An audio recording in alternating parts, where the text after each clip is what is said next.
The Lord be with you. And with your spirit. A reading from the Holy Gospel according to Luke. Glory to you, Lord. Someone in the crowd said to Jesus, "Teacher, tell my brother to share the inheritance with me." He replied to him, "Friend, who appointed me as your judge and arbitrator?" Then he said to the crowd, "Take care to guard against all greed, for though one may be rich, one's life does not consist of possessions." Then he told them a parable. There was a rich man whose land produced a bountiful harvest. He asked himself, "What shall I do? For I do not have space to store my harvest." And he said, "This is what I shall do. I shall tear down my barns and build larger ones. There I shall store all my grain and other goods. And I shall say to myself, now as for you, you have so many good things stored up for so many years. Rest, eat, drink, be merry." But God said to him, "You fool, this night your life will be demanded of you. And the things you have prepared, to whom will they belong? Thus will it be for all who store up treasures for themselves, but are not rich in what matters to God." The Gospel of the Lord. Praise to you, Lord Jesus Christ.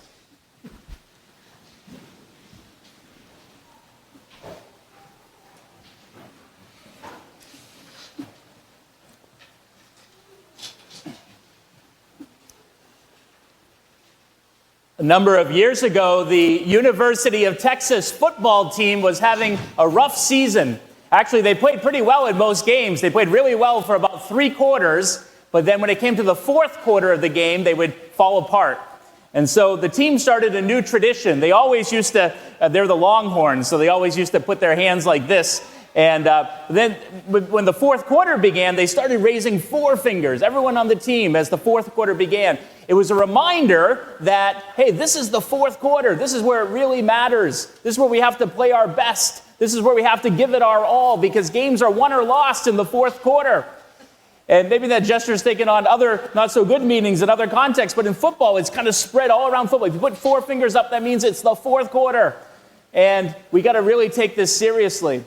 I mean, 4th quarters, you can do a lot there. Who can forget when the Patriots were down 28-3 in Super Bowl 51 as the 4th quarter began, only to come back and win in overtime in the greatest 4th quarter of all time? Well, I was thinking of all this in reading this book this week that someone recommended to me. It's a book by Matthew Kelly, and we've given out other Matthew Kelly books before, but this one's called The 4th Quarter of Your Life. And it's a really good book to read, really, at any point of your life, to ask, where is my life going? And don't shoot the messenger here, but according to Matthew Kelly, life is divided rather neatly into 4 quarters. If you're 0 to 20, you're in the 1st quarter. If you're 20 to 40, you're in the 2nd quarter. 40 to 60, 3rd quarter. 60 to 80, 4th quarter. If you're over 80, you're in overtime, I guess. So, but, we do ourselves a disservice sometimes by trying to live in a quarter we're not in. All the time people say, 60 is the new 40. Well, no, 60 is 60. Learn to experience the blessings that come with each stage of life, because there are so many blessings. In fact, sometimes the blessings multiply as the years go on. And it's wonderful. So enjoy the stage of the life that you're in right now and ask, what is God giving you right now? But also don't be afraid to look ahead and say, where do I want my life to end up? Where do I want my life to go? We want to put ourselves in position to win the game. And if we can do so, if we ask ourselves seriously these questions that Matthew Kelly poses to us about where life is going, we can be heading in the right direction. We don't necessarily want to end up like Koheleth in our reading today. Koheleth is at halftime in his life. He's about halfway through his life. And all of a sudden, he realizes that everything he's been pursuing in the first half of his life, maybe it wasn't exactly what he was supposed to be pursuing. And he says, I've come to realize it's all vanity. All these things I've been pursuing. It's been good. I've actually done a lot. I've been successful. I've learned all these trades. I've studied all these different subjects. I've acquired different properties. I've done a lot in life, had wonderful experiences. But now I realize it's kind of all vanity. Vanity of vanities, says Koheleth. All things are vanity. Now, the word that's translated vanity there in Hebrew apparently is the word for bubble. If you think of like a soap bubble in the air, it looks so light and attractive, it's shining in the sun, but all of a sudden, it vanishes into nothingness and blows away in the wind. Well, so much of the things we pursue in life are like that. They promise us happiness, but all of a sudden, it's gone and leaves us kind of empty. Koheleth makes me think of the comedian and actor Jim Carrey, who at the height of his movie star career said, I wish that everyone would get rich and famous young in life like I did and have everything they ever dreamed of so that they can see that that is not the answer to happiness in life. So often we pursue the wrong things. And maybe we need to be a little bit more like St. Paul in our other reading today. St. Paul is a little bit ruthless in saying, we need to get rid of things in life that just don't bring us happiness. He says, put to death those parts of you that are earthly: immorality, impurity, greed, idolatry. Stop lying to one another about what is important in life. I think all of this from Koheleth and Jim Carrey and St. Paul, it can seem a little harsh and uncompromising, but I think they're all speaking out of this experience they've had, personal experience. I've pursued the wrong things in my life for so long, but I've also had this experience of changing, of realizing that actually I can pursue other things in life that are so much better. And the way St. Paul puts it, he says, I've put aside the old man, I've put aside the old way of life so that I can begin to live a new life in Christ, so that I am a new creation, and Jesus has remade me. And part of that remaking is maybe a remaking of my desires. I don't desire all those vain things in life so much. I desire the things of God. I desire the things that are above. Seems like maybe the state of Texas can teach us a lot this week, because there's actually a story about a Texan who had a huge ranch down in Texas, thousands and thousands of acres.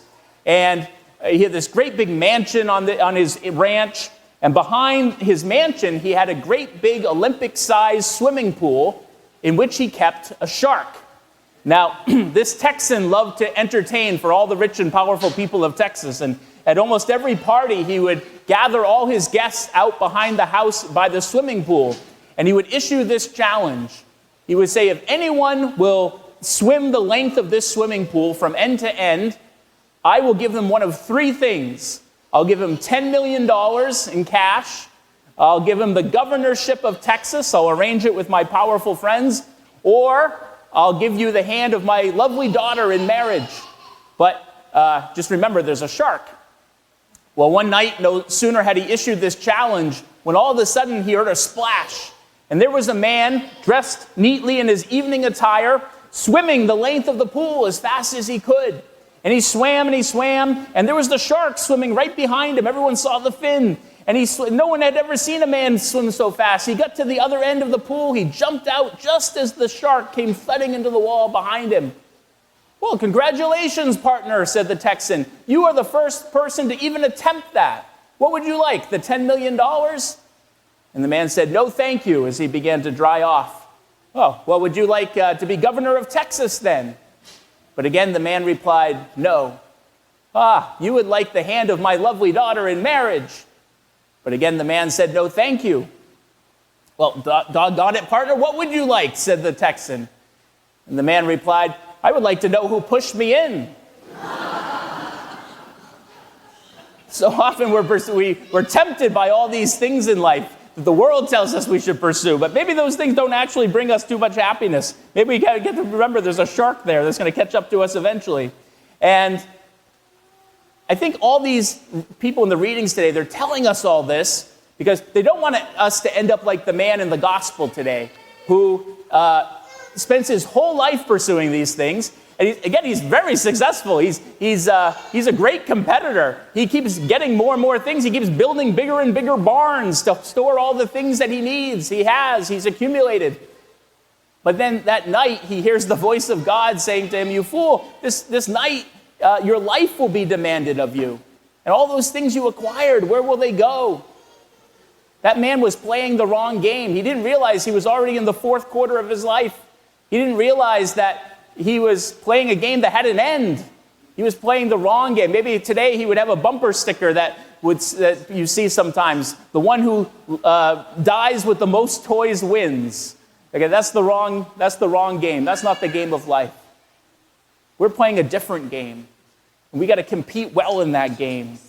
Here's what Matthew Kelly, some questions that he gives us to help us reflect. Where is my life going? What do I value in life? Where do I want my life to end up? He says, what matters most? Hold this question before you for a few minutes each day. What matters most? People or things? What matters most? Yesterday or today? What matters most? Accomplishments or friendships? What matters most? The school you went to or what you learned? What matters most? The house you live in or the love in your home? What matters most? The things you collect or the person you become? What matters most? The way people perceive you or who you are?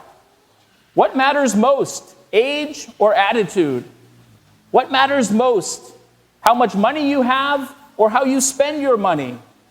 What matters most? What you say or what you do? What matters most? How long you live or what you do with the years God gives you? What matters most? Who is right or what is right? What matters most? The body or the soul? What matters most? This world or the next? What matters most? That we were successful or that we loved? What matters most? Doing things right or doing the right things? What matters most? Getting or giving? What matters most? What we have lost or what we have found? What matters most? The lines on our faces or the experiences that made them? Maybe we get a little discouraged sometimes thinking of that. But, as long as we're in this life, we're still in the game. Tom Brady didn't get discouraged down 28-3. He changed the game. He changed the game plan. Look, maybe Jesus is calling us to as well. Jesus wants us to win the victory. He's already won the victory. He shows us the way. And he shows us what is truly important in life, what truly is of value in this life. Let's pursue those things that are above. And remember that in Jesus we have won the victory. St. Paul says that. He says, remember that you have been raised with Christ. So seek the things that are above, where Christ is seated at the right hand of God.